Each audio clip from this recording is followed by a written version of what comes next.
Реших да направя това видео, понеже за пореден път излиза някаква полуистина, която има за цел да насъди мисли и да се направят погрешни изводи, като така се създадат настроения срещу Западна Европа и западните европейци. В случая аз намирам една новина, така ми попадна в фида, на някакво лице Мирослав Иванов. Вижда се, че живее в Варна.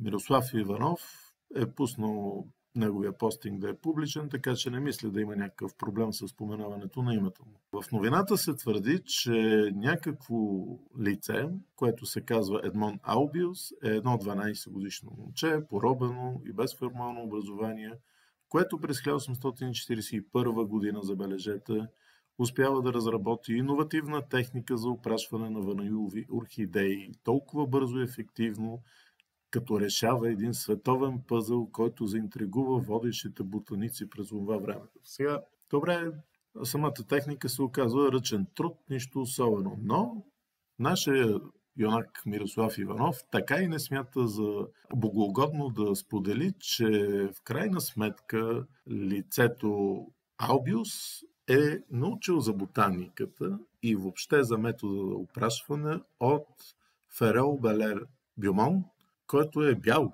французин и въвежда Аубиус изобщо в ботаниката и включително му обяснява как работи принципа на опрашването. За това, че Бюмон научава Аубиус на техниката на опрашване и дума не става.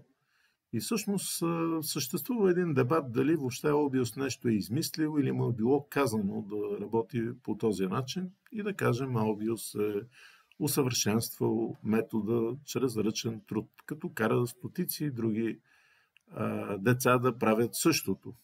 В самата новина на Мирослав Иванов ни се казва, освен това, че Аубиус умира в крайна бедност и непочетен. През 1863 година обаче е направен негов портрет, виждаме го тук, и виждаме, че Аубиус съвсем не е бил толкова беден и нещастен, както патетично обяснява Мирослав Иванов в неговия постинг. Обаче съществуват и други проблеми, свързани с описанието. Видяхме как изглежда снимката на Аубиус на 12 години, както твърди Мирослав Иванов, през 1841 година. Сега, първо да кажем, че снимката като техническо средство за пръв път се появява през 1838 година и този метод се нарича дагеротипия на името на Луи Дагер, който изобретява метода по това време, 1838 година. Официално метода дагеротипия е регистриран през 1839 година. И сега ние трябва да помислим какъв е шанса такъв рядък метод на работа за 2 години да е достигнал до остров Реюнион, където се развива действието с клетия Аубиус, и въобще да се направи такава снимка. Втория голям проблем е, че снимката има доста добро качество. А ето това е оригиналната снимка на Луи Дагер. Той снима булевар Дю Темпъл в Париж, който се вижда от неговото ателие. И този булевард изглежда празен, но не защото е наистина празен, а защото хората се движат. Този, на когото му лъскат обувките, явно е стоял в тази поза поне 10 минути, за да може да излезе на снимката. Това е проблем, свързан с експозицията. А качеството на снимката, която ни предлага Мирослав Иванов, е от съвсем друго ниво.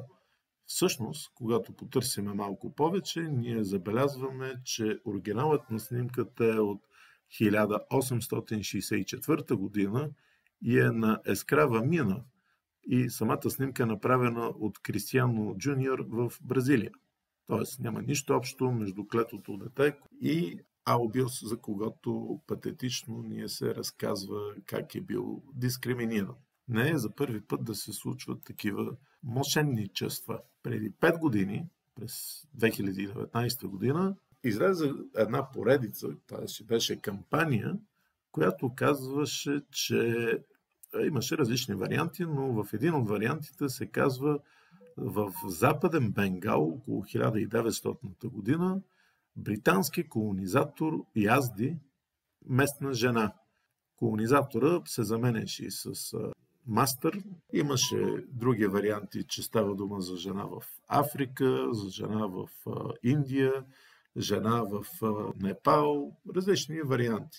Самата истина обаче, че става дума за един французин, който е пътешественик и се намира в Бирма. И той описва този случай с тази жена много добре в неговия си дневник, включително на гърба на картичката е описано събитието. Господин Франсуа Пиер Родие, Мосио Родиер, е имал за водач в района местен бирманец. Те често са се хваляли колко са силни физически, включително жените им са можели да повдигат много тежки товари. За да покаже това нещо, не кой да е, а съпругата на местния водач повдига Мусио Родие. Тази жена се казва Минт У. Той жената си има име, британският колонизатор се оказва, че е френски, той също си има име и се казва Родие. Не става дума за зорлем яздане, а става дума за доброволно повдигане, за показване на физическа сила. Имаме два такива примера, но те сигурно са десетки, не са просто два. Има една систематична кампания, която се опитва да обясни, че западните европейци са едни гадни колониалисти. И не, че не е вярно. Но все пак да кажем, че гадните колониалисти се отказват от робовладелството доста преди Османската империя да направи това. Доста преди това да се случи и в самата Русия. Всъщност, западните колониалисти, освен експлоатация, са донесли и някакви нововъведения, включително достъп до наука, достъп до образование, достъп до цивилизационни достижения. Този наратив, този разказ за лошите европейци има различни значения. Освен очевидното създаваме емоция и някакво настроение срещу западните бели европейци, което вероятно ви напомня на BLM културата, на cancel културата, на тия, дето събарят паметниците на колонизаторите, на тия, които казват, че белите и черните имат различен капацитет и затова трябва да има уравновиловка. Не е важно с какъв старт си, с какъв резултат ще бъдеш. Но освен всичко това, се опитва да се създаде едно настроение срещу европееца в Африка.